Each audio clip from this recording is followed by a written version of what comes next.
খাবো potato cheese ball, যেটা ভিতরে একেবারেই চিজি থাকবে। প্রথমেই একটা আলু আমি সিদ্ধ করে ম্যাশ করে নিয়েছি, দিয়ে দিলাম একটা সিদ্ধ করে ডিম, এটাকেও আমি ম্যাশ করে মিশিয়ে নিলাম, লবণ দিয়ে দিলাম স্বাদ মতো। এখন কর্নফ্লাওয়ার দিয়ে দিব 2 টেবিল চামচ, গোলমরিচের গুঁড়া দিয়ে দিব 1/4 চা চামচ, এটা অর্গানো, এটা দিয়ে দিব সামান্য পরিমাণ। এখন ভালো করে মিশিয়ে নিতে হবে। মিশানো হয়ে গেলেই এখানে আমি 1 টেবিল চামচের মতো অয়েল দিয়ে দিব, যাতে করে পরবর্তীতে বল করার সময় হাতে লেগে না আসে। এখন হাতটা ক্লিন করে এসেই আবারও হাতে কিছু তেল লাগিয়ে নিলাম, যাতে বল করতে ইজি হয়। এই যে দেখুন বল করে নিলাম। এখন মাঝখানে একটা চিজ দিয়ে দিলাম আর এটাকে গোল করে বল করে নিলাম। আর এইভাবেই একে একে সবগুলা করে নিলাম। এখন একটা বল আমি ডিমের মধ্যে গড়িয়ে চিপসের মধ্যে গড়িয়ে নিলাম। এই যে দেখুন এটা কর্ন চিপস।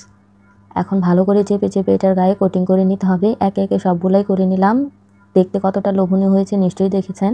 এখন চলে যাব সরাসরি চুলায়। একই প্যানের মধ্যে আমি আবারও এগুলাকে দিয়ে দিলাম। কিছুক্ষণ পরই দেখবেন ফেনার সৃষ্টি হবে আর নেড়ে চেড়ে এগুলাকে ভেজে নিতে হবে। যেহেতু আমি একই প্যানের মধ্যে কয়েকটা রেসিপি দেখাচ্ছি, এই জন্য তেলটা কিন্তু লাল হয়ে গেছে, আপনারা কিছু মনে করবেন না। এই যে দেখুন আমি উঠিয়ে নিলাম, কতটা চিজি হয়েছে প্রথমেই আপনারা দেখে নিলেন। এখন একটা বল আমি ভেঙে দেখাচ্ছি। এই যে দেখুন একেবারেই চিজে ভরা। এটা যারা চিজ লাভার আছেন তাদের জন্য একেবারেই পারফেক্ট একটা রেসিপি। এই রমজানে আপনারা চাইলে এটা ট্রাই করতে পারেন ফ্রোজেন করে রেখে।